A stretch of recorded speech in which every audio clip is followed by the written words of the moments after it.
Welcome to the Film for Fans podcast, the podcast from movie fans for movie fans. I'm your host, Ryan Dunlevy. That is my co-host, Rob Dunham. What is up? Not the temperature today, thankfully. Oh, thank goodness. Oh my goodness. Heat wave, Northeast, not fun, No, especially if you're runners. the only fun part about it has been being able to swim in my friend's pool. That's hey, not with a friend with a pool is a big deal. Yeah, We're actually going over to coworkers pool Sweet. tomorrow, so nice, looking forward to that. nice. Yeah, I might hit the pool again tonight. I'm not sure. there you go. But this is not a pool podcast. It is not. It is a movie podcast, and we have an excellent show for you. We will, of course, break down the box office and what all is coming out in the box office. And on top of that, we have a couple of discussion items. We're calling this the free-for-all, where each one of us brought a different discussion item. Neither of us knows what the other one brought, really. And we will pick that up on the fly. There's also a couple of fun news items as well. And we'll conclude with our watch list, movies we've watched over the last week. You ready to get started, Rob? I'm ready. Let's go. Let's roll. All right, start off with the box office update. Last weekend, the box office overall was down 20% from the large showing the week before. However, How to Train Your Dragon still occupies the number one slot. So How to Train Your Dragon finished number one in its second week. $36.5 million. It's down 56.8%, so that's right in line with average. And total gross over 2 weeks is $160 million.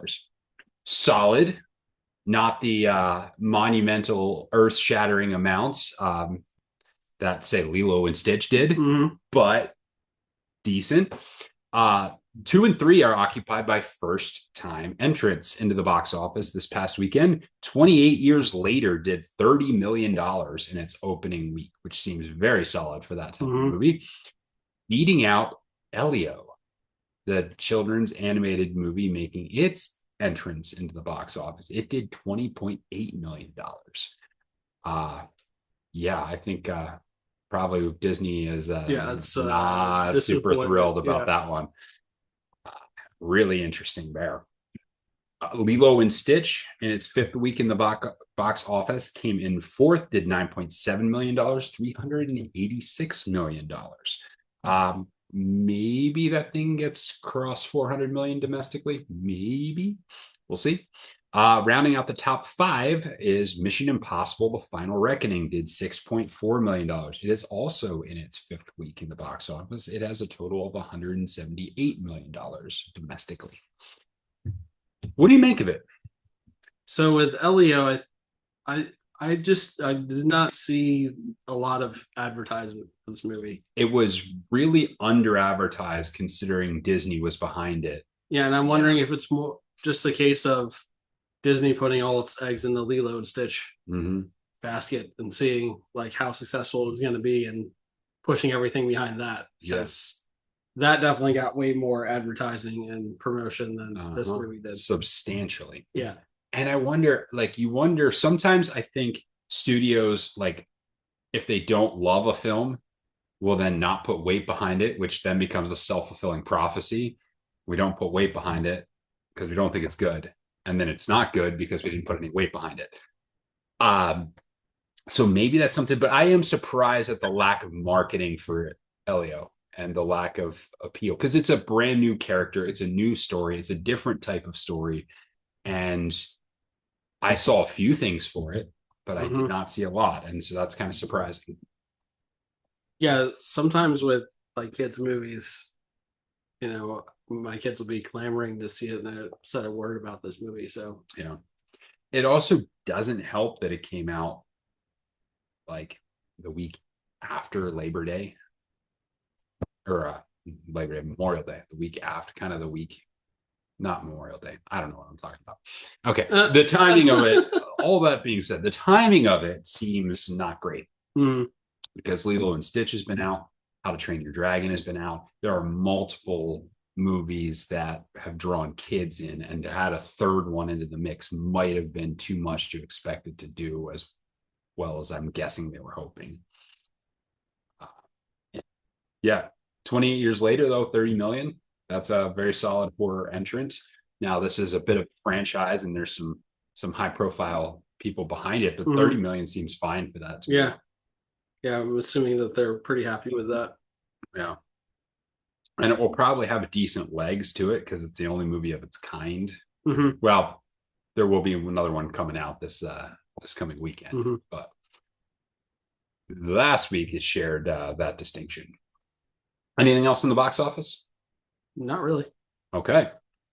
Next up would be the movies coming out this week. And there's 2 movies of note coming out this week. F1, directed by Joseph Kosinski, starring Brad Pitt.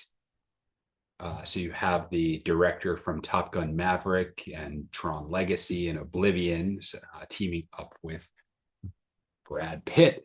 He is a veteran F1 driver who gets another shot, mentoring the hotshot rookie, as it seems. Interesting about this film is they filmed it on actual F1 tracks during the actual race weekend for F1. So that's kind of cool. And there are basically every driver from a whole year's span of the series is in the movie. Yeah. Which is pretty cool. So the authenticity seems to be off the charts for this one. Also, Brad Pitt definitely drove a car 180 miles an hour. And what I've heard about this is that the racing scenes are very realistic, which I'm excited about because I've become a pretty decent fan of Formula One over the last 2 years, getting to know my friend Keith because it's his favorite sport. And so I've learned a lot about the behind the scenes and how it works. And the one thing I asked him the other week was, how much information do you think they'll give the audience in this movie? Because we talk about this with science fiction all the time. Yeah. Do you dumb it down so your audience gets it, or do you assume your audience already knows certain things? Because there's a lot of technical jargon and ideas when it comes to Formula One in particular, even more than a lot of other car racing disciplines, just because the sheer technology going into these race cars is insane. And like there's multiple ways to do that and do that well. Someone we'll talk about later, Denis Villeneuve, has done that really well with the Dune movies. He shows things visually a lot rather than telling you.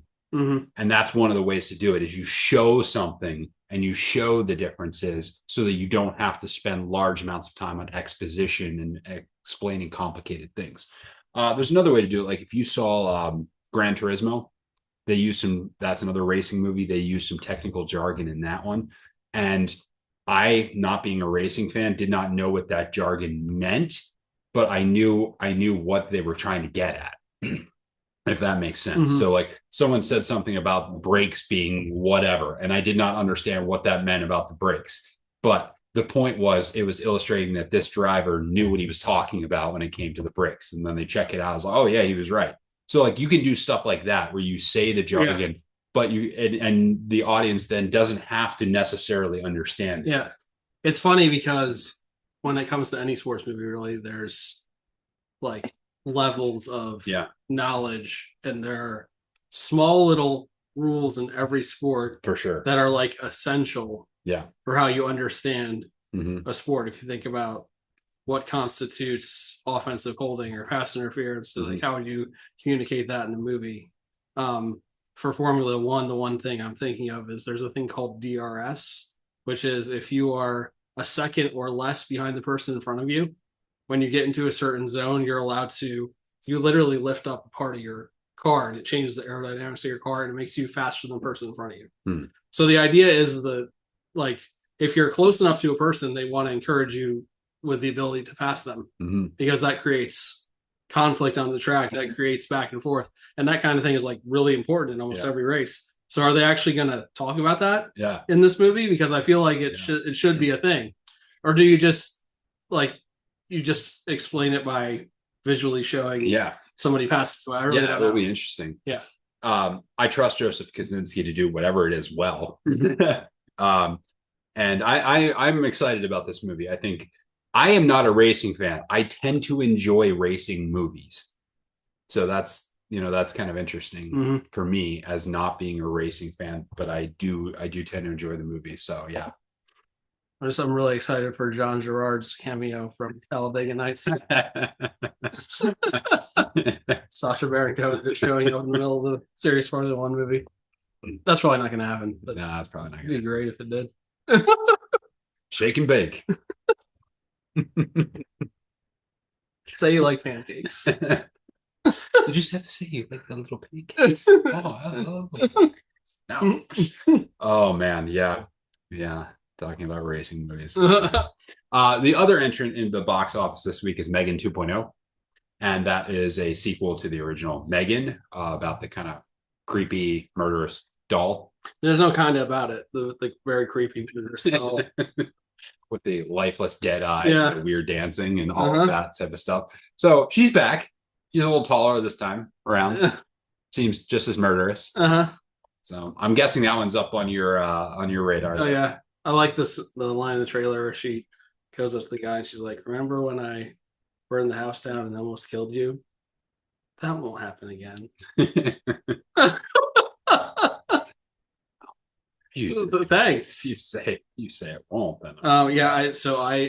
I've not seen 28 Years Later either because I'm waiting for my friends to get back from vacation. And the goal is at some point next week to have a back-to-back 28 Years Later Megan 2.0. And then I also need to watch Formula One with my other friend next week. So it might be a week of lots of movies for me. Nice. I'm planning on trying to see F1 this weekend, and I'm hoping that comes to fruition. So I have not formally made those plans yet, but I'm planning on doing it. It's planning on planning. That's right. All right, well, let's end the box office segment and move on to our discussion. So we each brought a topic. This is called the free for all. The other person doesn't really know what the topic is, and then we will riff on it based on what we've got. So, Rob, do you want to go first? Sure.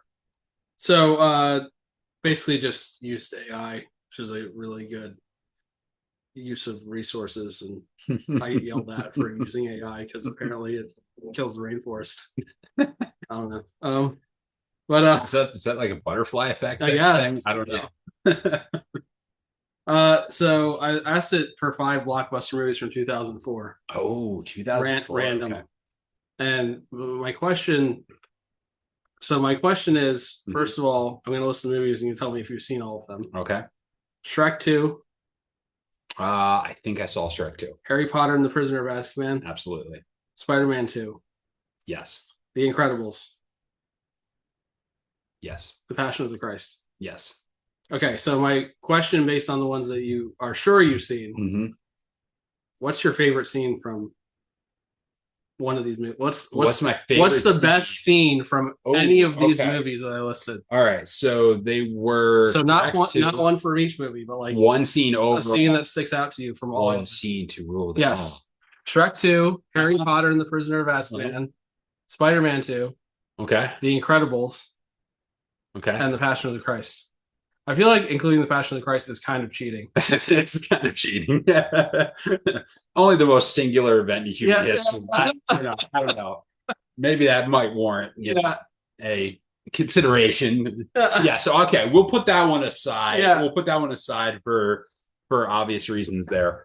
Let me think. I initially have two movies that I'm trying to think through different scenes of. Because I think there's 2 that are gonna be heads and tails above in terms of my thinking about this, and I'm just trying to picture specific scenes. Okay,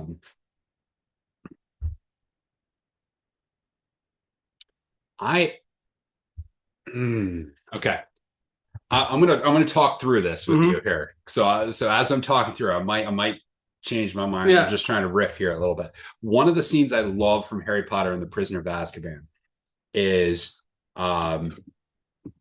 when he's now make sure I don't get the wrong movie. Is you're familiar with him, right? Yes. Okay. the ones where Professor Lupin is teaching Defense Against the Dark Arts, right? In The Prisoner of Azkaban. Yeah. Okay. So I got the right movie. And he's talking to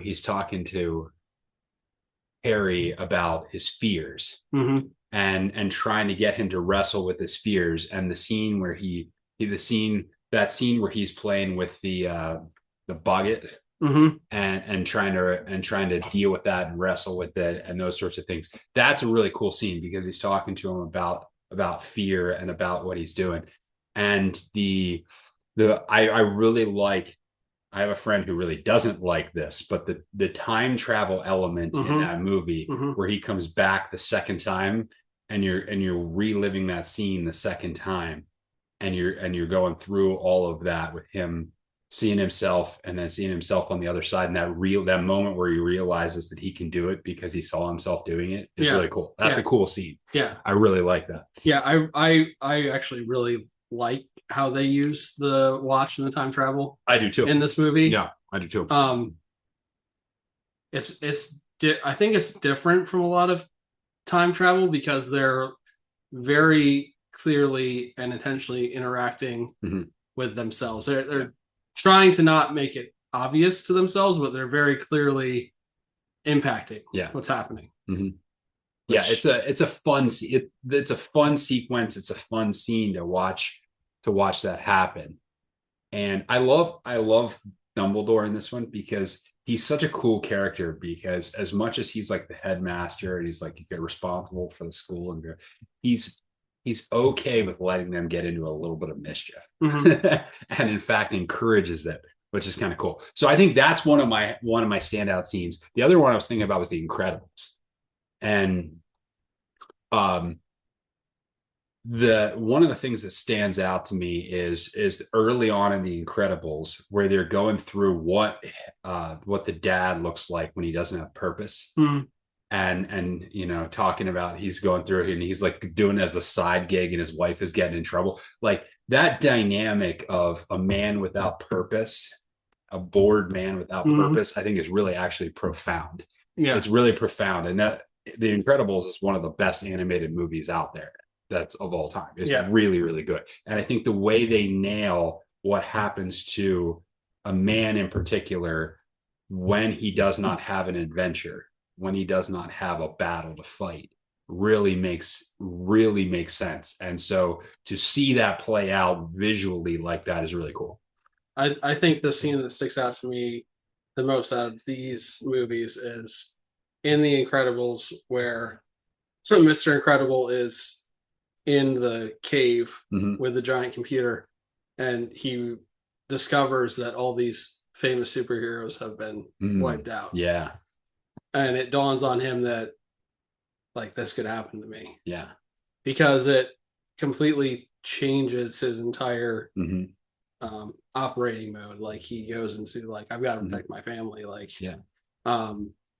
real warrior mode. And it's cool. It's very cool to see the progression in that movie, like you said, of the guy without purpose to having, like, his ultimate purpose realized. And on top of which, it's like, because he doesn't have a purpose, because he's bored, because that he makes him vulnerable to the manipulation, which is what ends up happening. And then when he realizes it, then he takes his revenge on it. So yeah, it's cool.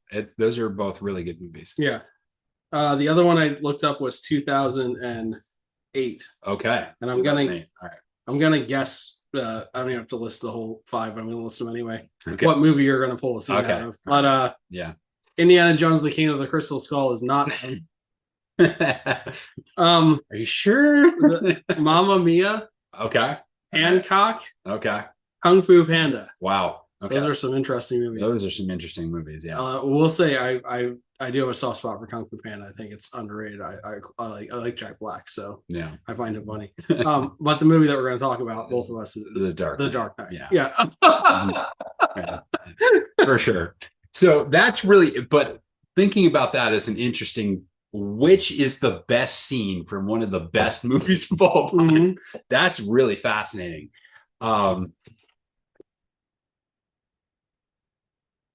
Yeah, that's really fascinating as to which one is the best. I will go first. Okay, you go first. So my favorite scene of the movie is when the henchmen and villains are sitting around the table talking about what they're going to do about this Joker problem. And then he shows up in the room. Yeah. In his That's a great scene. And he's got like the pretend he's got a grenade in his jacket pocket. And the moment when he says, "Does anyone want to see a magic trick?" Because the first time I saw this, I had no idea what was about to happen.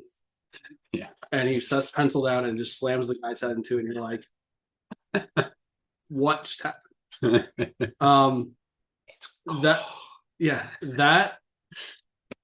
that like 10 seconds there to me kind of defines Heath Ledger's representation of the Joker, because it shows that he will do anything to make people fear him. He'll do anything to cause chaos. Yeah. And he will do it in a way like he does it, but he doesn't leave. Like he does things in a way that makes it very clear to people that he matters, and that he has power, and that you can't do anything about it. And it's just like this twisted subversion of the Joker character that is very unique to how Heath Ledger played it. And I know that like Jared Leto, and to some extent, Jared Leto has tried to twist things a little bit in that way. And in some ways, Joaquin Phoenix's character is, I would say he's more emotional than the Heath Ledger one. But I think still for me, even though Joaquin Phoenix, I think his performance as a Joker is great. But I think Heath Ledger's is the most raw. And I do think that obviously you can't blame someone killing themselves for a character, but I think that it was representation of and a contributor to his problems. And it's just like, man, that character is so good. It is so good. My mind initially goes to two scenes in particular. One is the conversation in the like basement pseudo bat cave between Alfred and Batman, where they're discussing the Joker. And Batman's coming at it like, hey, we have, we're going to do this. We need to do this to him. And Alfred tells him the story about the jewel thief. And it concludes with, some men just want to watch the world burn. And it's like that scene is just so good because it philosophically wrestles with the idea that so many times we think when we're conquering something, we're dealing with a known quantity. Like it's just this, it's just the circumstance of this, or this is their motive, or this is their motive. And sometimes we don't consider the fact that sometimes the motive is just evil for evil's sake. And that is a profound insight, that sometimes evil's goal is simply to be evil and simply to watch the world burn. And then he concludes that, well, how did you catch the jewel thief? Well, we burned the forest down. And implying what the level of what was necessary in order to deal with the evil in a way that made sense, like a way that actually was effective. He literally had to burn the whole forest down. It was foreshadowing to what was going to have to happen in order to conquer the Joker. And so I just love that. I love that dynamic. I love that scene. The second one is when Batman and the Joker finally meet. That scene is incredible. Like the dynamic, like they've been opposite each other the entire movie, and then they finally square up in a particular room. And the way the Joker just commands that, with the way Heath Ledger's performance is there, getting him to wail on him, and he just looks at him, it's like, you have absolutely nothing you can do to me. There's absolutely nothing you can do to me. And the way he manipulates him by giving him the addresses and switching up who's where, it's so good. Like the acting in there is just so stellar. Yeah, everything about that movie is it's amazing. Awesome. That good? Yeah. Okay. So my discussion, let me set up my discussion point like this. I was watching a movie last night, Black Bag. Okay. Came out. It's on Peacock. It came out earlier this year. It's Steven Soderbergh, famous for the Ocean's movies and Logan Lucky and a bunch of like heist movies. And this is kind of like a spy. This is like a high-end spy movie, an intellectual type spy movie. And I was struck by a few things from this movie, and I'll get to that in a moment. But it spawned this question in my mind. It's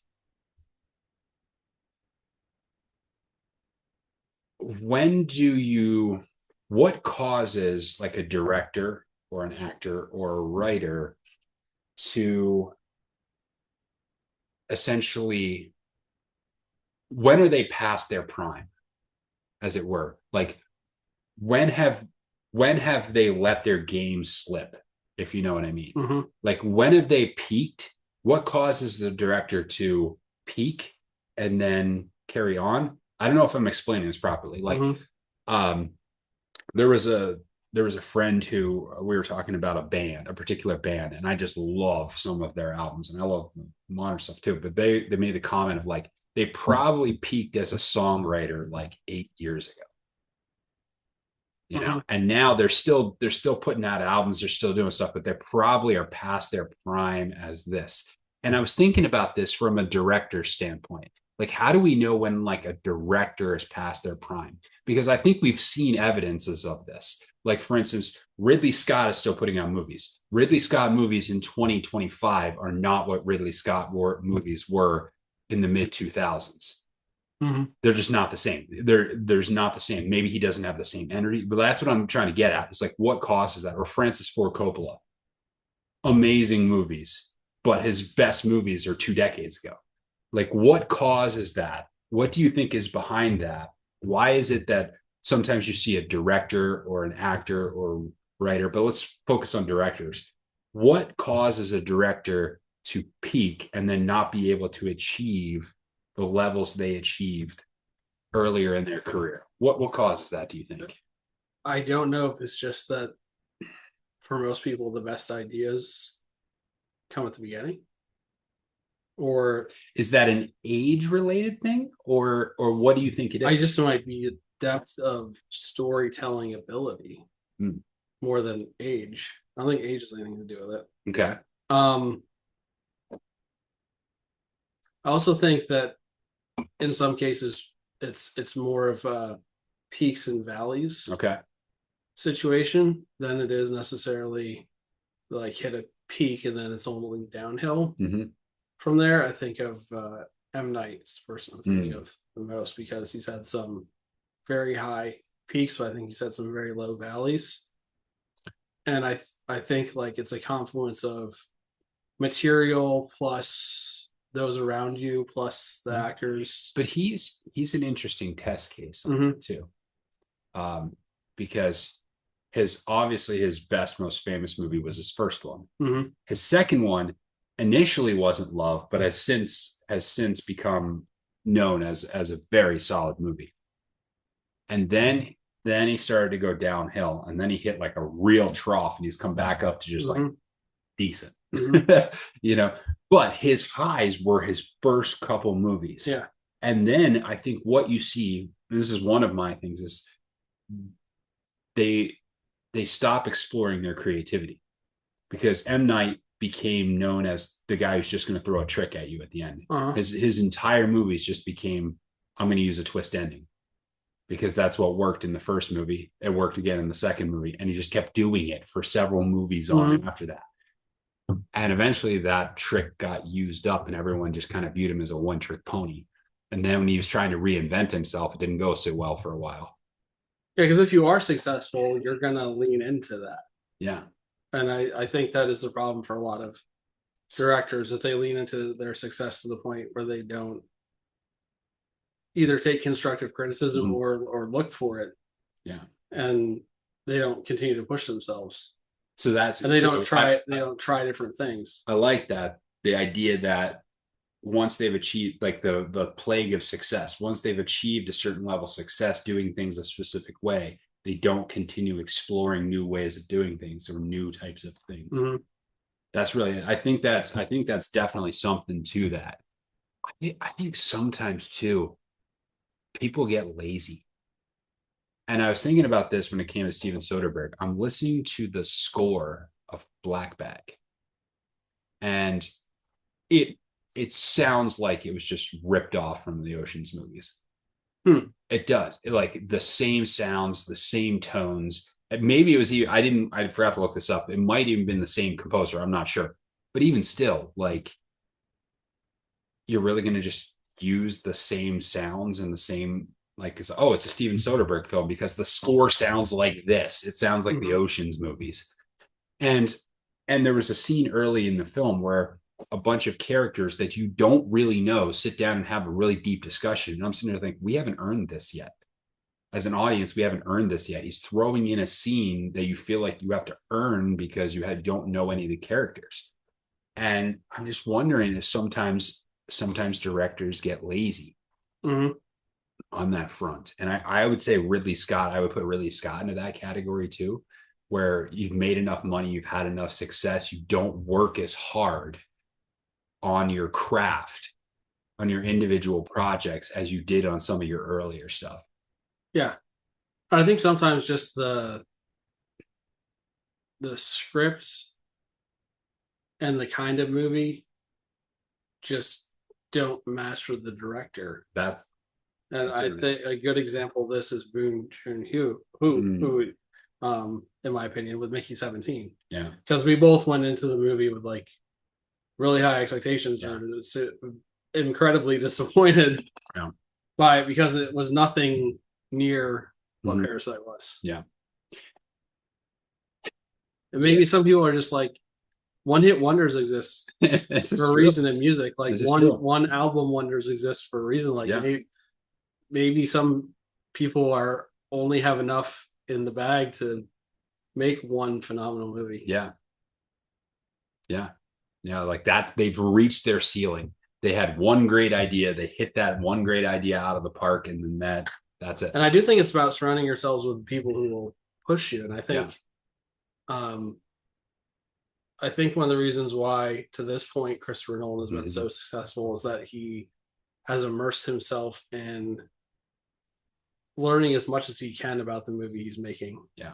Before and during making it. And when it comes to the music, he's got someone working with him who can try different things. And I was just thinking, this makes me think of an interview I heard for the 50th anniversary of Jaws that just happened last week. Because when Steven Spielberg did Jaws, John Williams wrote music, and he came to him and he had this piece of music. It was da-dun, da-dun. And Steven Spielberg's first reaction to that was, "This is terrible." And it became one of the most iconic sounds. He said, the guy said, he said, Johnny, because that's what he called John Williams, said, "Johnny, this is nothing." Yeah. This is nothing. And then like they started to film the movie, and then they put that under the scene. And he goes, "Oh, this is something."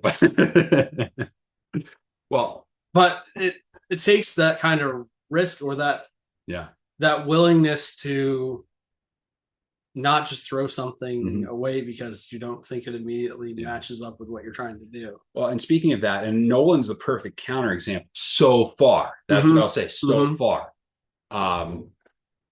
is, I was reading something where he's kind of haunted by the line from The Dark Knight that Aaron Eckhart's character Harvey Dent says, where he says, "Okay, so you either die a hero or you live long enough to watch yourself become the villain."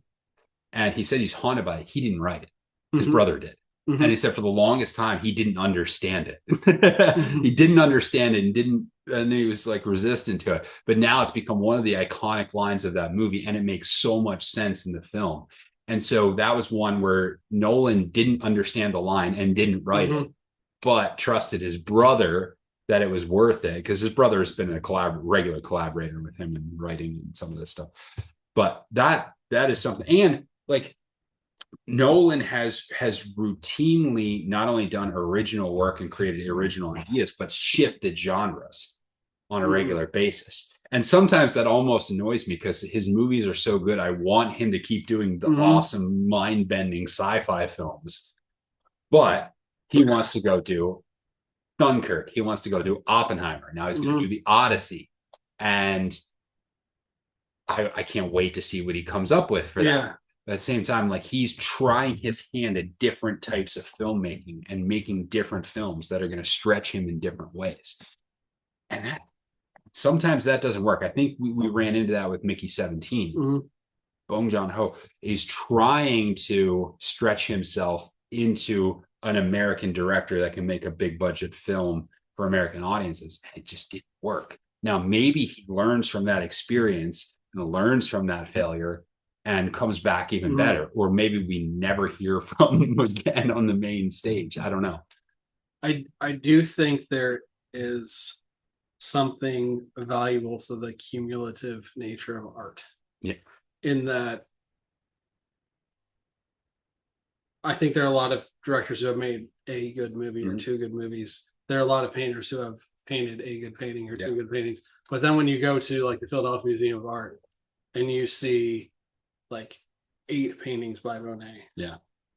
And you're and I had this experience just last year, and you're like standing 5 feet from what he painted. Yeah. For me was just like, it was almost overwhelming experience, because I've seen pictures of these things in books my whole life, and see it in person to know like this is what he did.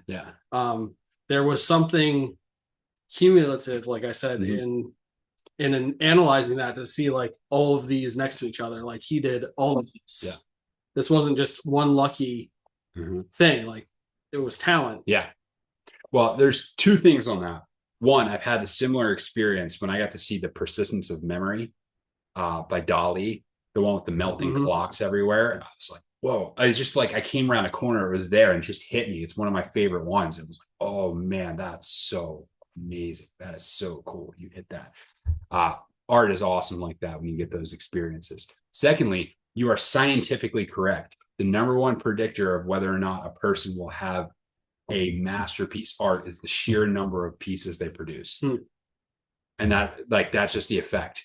Like the amount of creation you do is directly affects the amount of quality of your creations.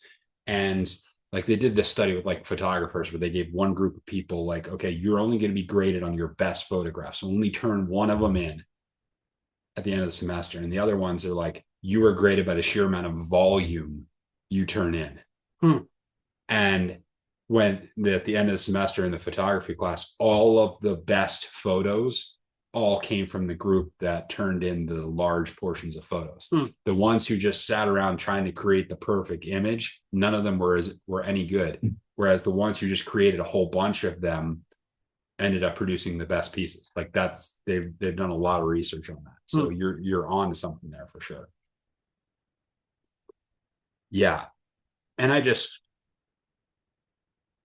like there's a lot to that. I'm curious to see where Nolan goes. I think Nolan will be able to buck the trend of some of the directors kind of hanging on and producing lesser works, but we'll see. And the other thing about art in all forms of movies are a form of art for sure, is there's inherently a subjective quality to it. So there's going to be someone who loves every movie that's ever made.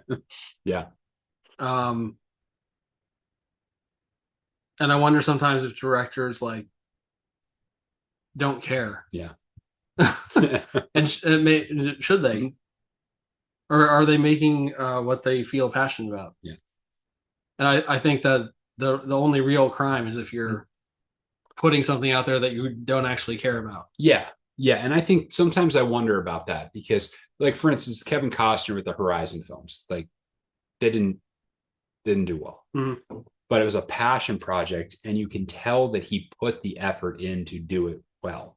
Now, whether people receive what you're passionate about well is one thing, but it's another thing when you feel like a director is cutting corners or not putting in the effort or not doing the things that they used to do in their movies. And that'd be the one thing to look out for too.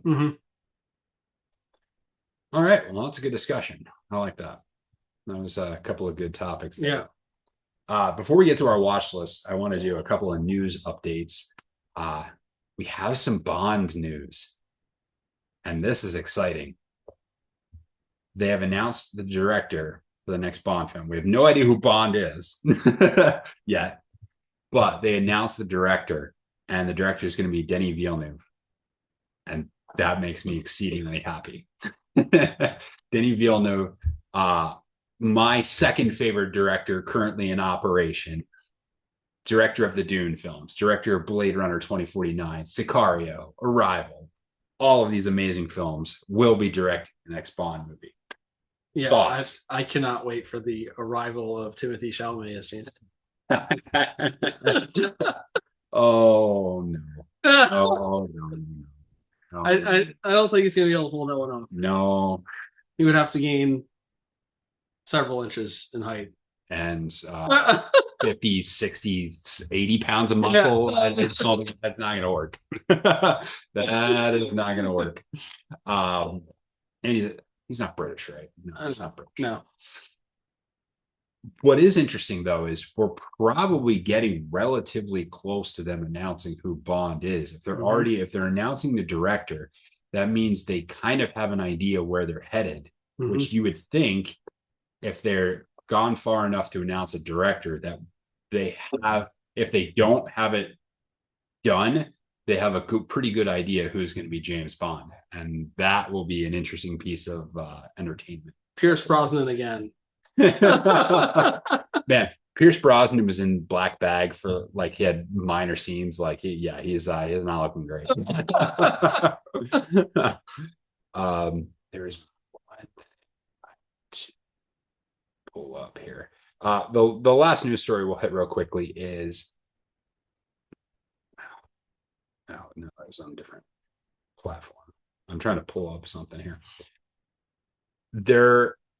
The original Spider-Man trilogy is coming back to theaters with extended editions and 4K versions.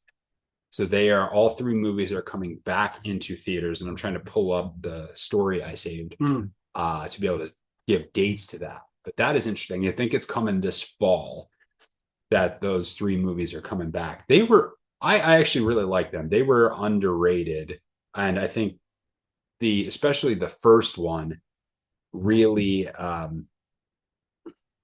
brought back the superhero genre, because I don't know if Marvel has the success they have had Spider-Man, which at that time was being done by Sony, had it not done that, because the superhero genre was basically dead following the what was it, Batman and Robin? Batman and kind of killed it pretty badly. Yeah, because the superhero genre in general was just kind of looked at as like comic. Yeah. And the one thing you can say about the Spider-Man movies with Tobey Maguire is that they kind of like united that comic feel with actual real emotion that mattered. And I think that did kind of set a framework that was built off of by the superhero movies that followed. It gave credibility while still being a good tribute to the comic book genre. It brought a level of credibility to the films and the filmmaking process, which allowed the superhero genre to come back. Okay, I have the dates for this. Spider-Man hits the screens on September 26th and October 3rd. Spider-Man 2.1, which is the extended cut of the second movie, on September 27th and October 4th. And then Spider-Man 3, September 28th and October 5th. So basically, you get the trio, one each day in a row, 24th, 25th, or 26th, 27th, 28th in September. And then again on the 3rd, 4th, and 5th of October. Cool. Yeah, that's kind of cool. I think I will check out probably at least the second one, the 2.1, to see the extended cut. But I actually really like all three of them. So I don't know if I'll be able to get to all three, but that would be fun. Yeah. All right. We'll close out with our watch list. Movies we watched over the last week. Rob, what'd you watch? I actually saw How to Train Your Dragon. Okay. In the theater. All right. This movie has been incredibly well reviewed, if you haven't seen, on Rotten Tomatoes, both by critics and audiences. And one thing I saw that I think I'm gonna have to agree with is that's the best live action version of an animated movie to be released yet. Okay.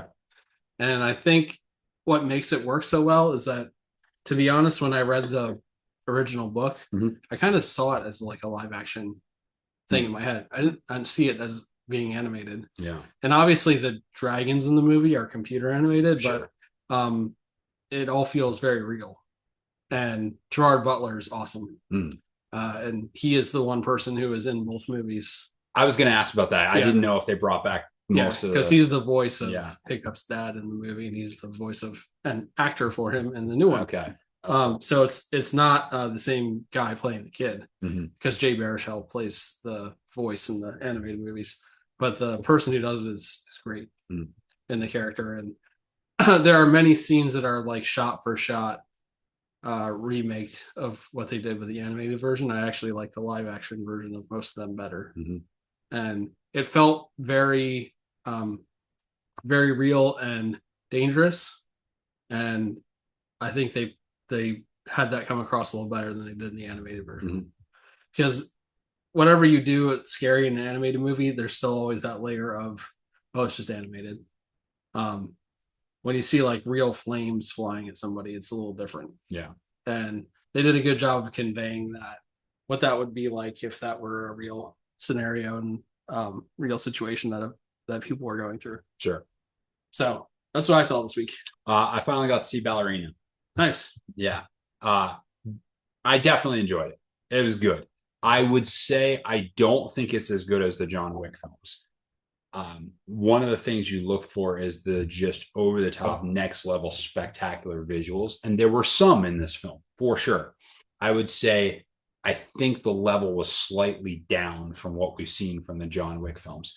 The John Wick films, there's so many memorable visuals, so many memorable scenes that are just visually spectacular. Like the settings and the scenery is fantastic. The cinematography is fantastic. The lighting is incredible.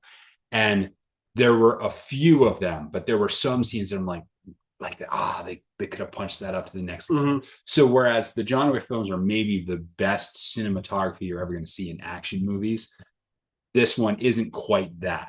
But I did like it. I like the story. I think it was a worthy entrant into the overall realms, and Ana de Armas is always good. So I thought it was solid. Like I would give it like a 3.5. So perfectly acceptable, solid film. Liked it. Just not quite to the high highs of some of the John. I did like how they connected it to the John Wick series. And, that was cool. I also really enjoyed the flamethrower fight. Oh yeah. That might be the second best use of a flamethrower. Yeah. Outside of Once Upon a Time in Hollywood. Well, Nazis sure aren't. By the way, in that movie, the flamethrower scene with DiCaprio, where he's like, "Oh, that's really hot. Can we do something about the heat?" And it's a flamethrower. That was actually something DiCaprio said when he was testing this out, and that's actually how the crew responded to them. So, flamethrower was awesome. There was a flamethrower fight. It was fantastic. The best scene I think stand out was like the mountain, like the snow covered mountain, like European town fight was really good. There were some interesting club scenes, like the ice club. Yeah, that was great. Every John Wick film has to have a good club scene, and so that one certainly delivered from that standpoint. But yeah, all right. You got anything else? Go watch a movie this week. There's a lot out. There is. Good. Hit the theaters. And that is it for the Film for Fans podcast. Visit filmforfans.com, like, subscribe, tell your friends. Until next time, enjoy the movies.